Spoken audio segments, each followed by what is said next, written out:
Hey everybody, it's me, Robert. Sorry, watched too much Mickey Mouse with my daughter. Uh, Today I'm gonna talk about a little bit more about Giant Man because I'm just trying to get my thoughts out, trying to weigh the options and all that stuff. So I just decided I would go through the pros and the cons of this HasLab. So let's start with the pros. It's Giant Man. I mean, that's it. That's one of the biggest pros is it's Giant Man. And it completes the Avengers. It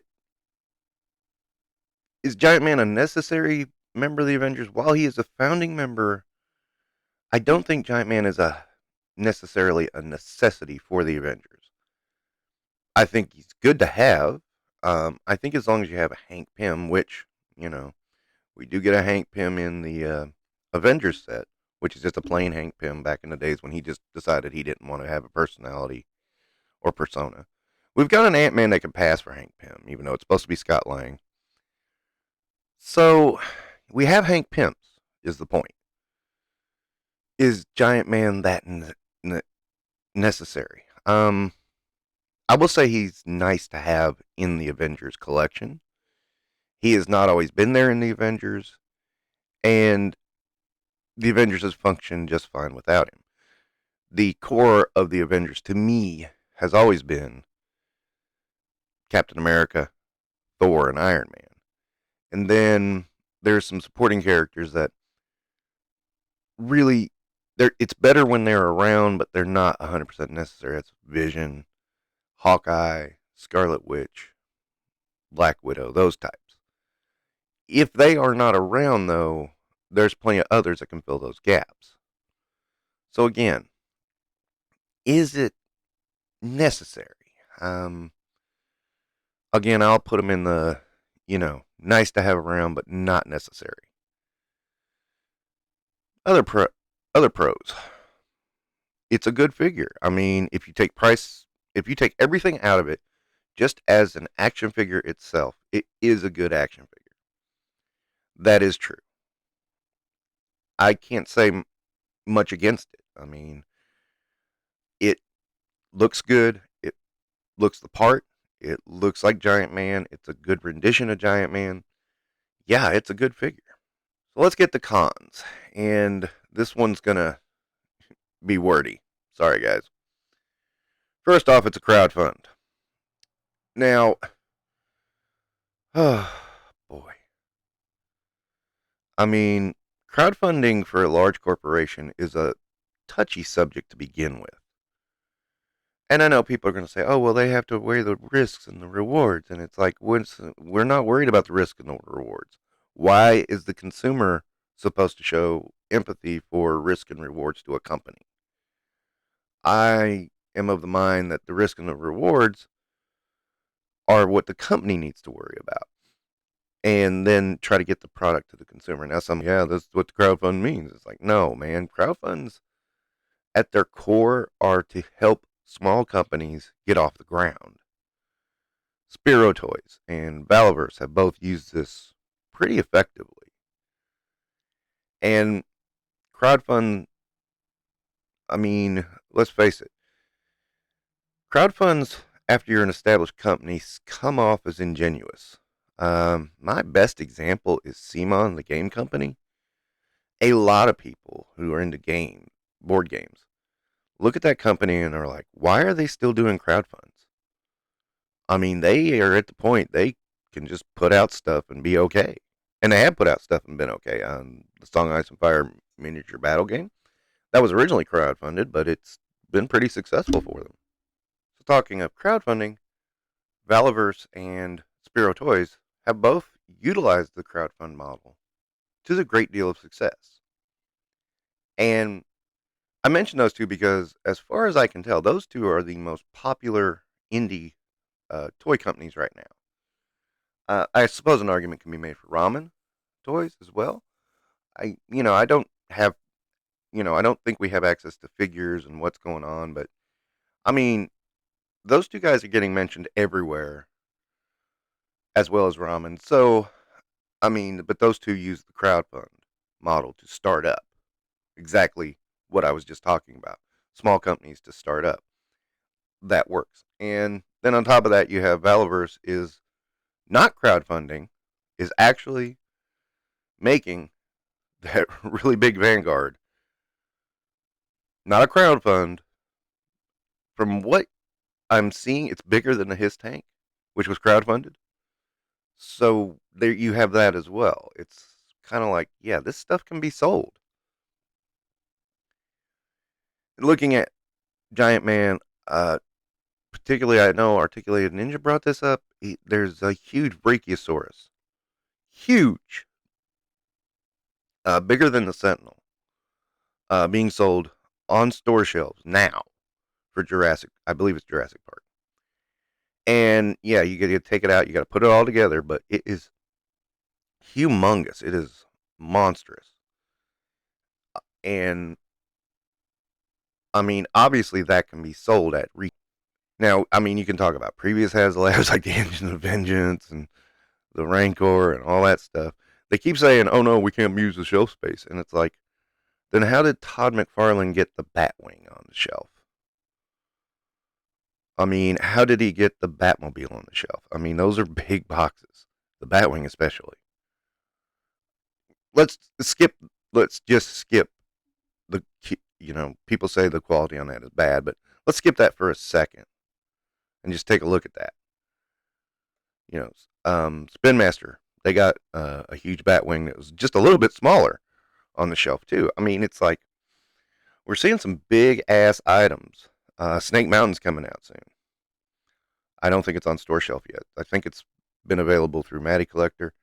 I know Castle Grayskull made it to the shelf. So huge, huge items can make it to the shelf.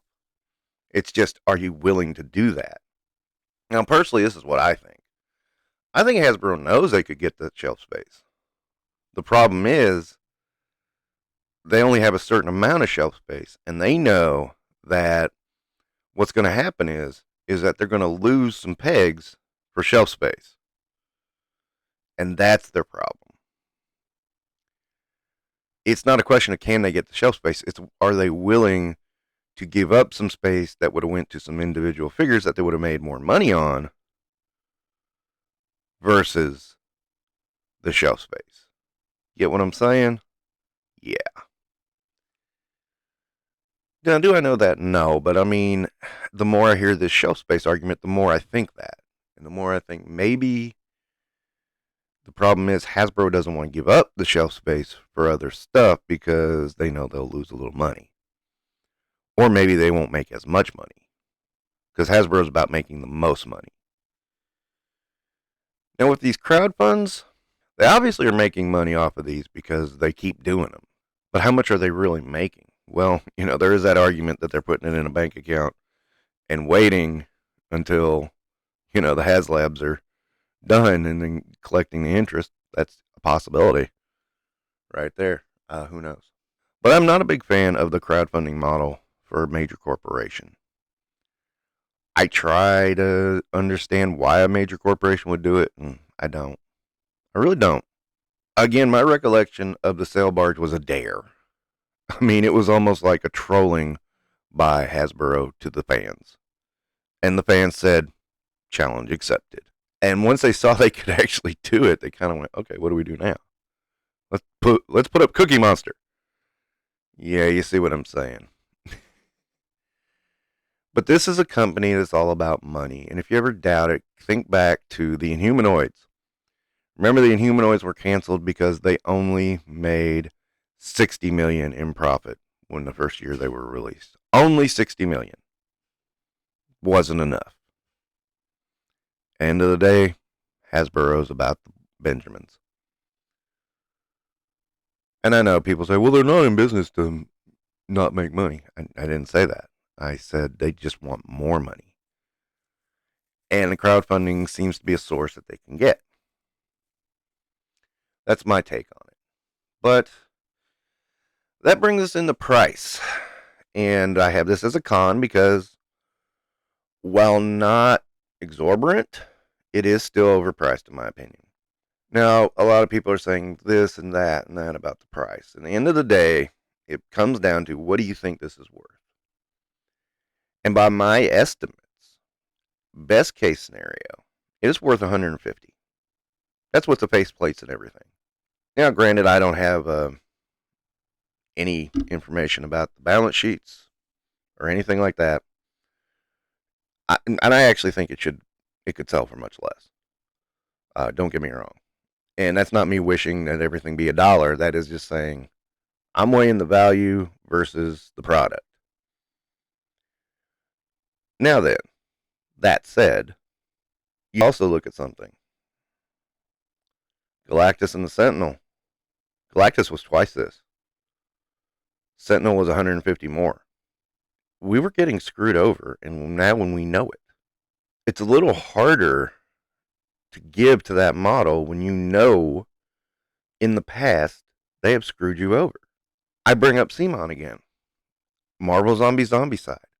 When they screwed us over the shipping by increasing it almost 3 times and claiming it was something to do with the shipping from China, even though that is baked into the price already, and the shipping we were paying is the domestic shipping from the hub to us, it turned me against the company 100%. For the most part, I bought a few odds and ends, but for the most part, I stopped with the Song Ice and Fire miniatures game.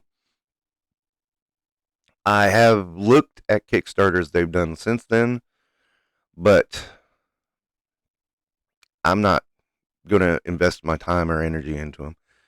The deceased one gives me a little bit of a pause, but you know what? I'm sitting here thinking I may not, because I still feel it's flat out, I feel like I got screwed.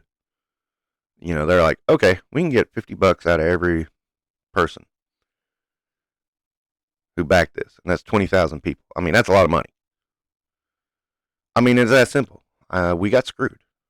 If you backed that project, you got screwed. Unless you got a refund, which I don't know if they ever talked about how many refunds they handed out. But my point is, that was a big one. That was a big, tough hit. And I can take so much. I know companies are going to do it. I can take so much, but there's a limit. And when I hit my limit, that's it. I'm done. Forget it. I've got too much going on in my life for that kind of bullshit.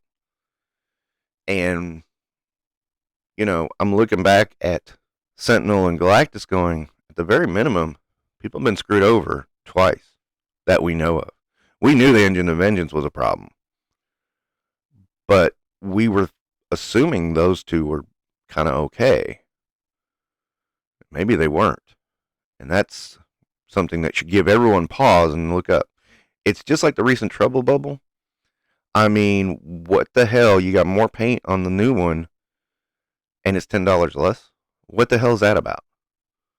That does not make sense. Hasbro pricing doesn't make sense to begin with. So, I pointed out about Destroyer and Blob. I really think those figures have about the same amount of plastic, and Blob by himself is $5 cheaper than Destroyer with a whole other figure. So yeah, there's that. Okay. So moving on, the other one, which might surprise some people. Size. Honest to God, I think this giant man is just too damn big. And I think that picture with Ultron really proves my point. Because where the hell are you going to put this thing? When I was thinking of a Marvel Legends giant man, I was thinking somewhere between 16 and 18 inches. And, his feet would be able to kind of sit around some other figures, and, you could kind of fit him in. This, where is he going to go? He goes on a shelf and he's got to squat down. I admit that's kind of funny, but, really, is that going to work? He's just freaking massive.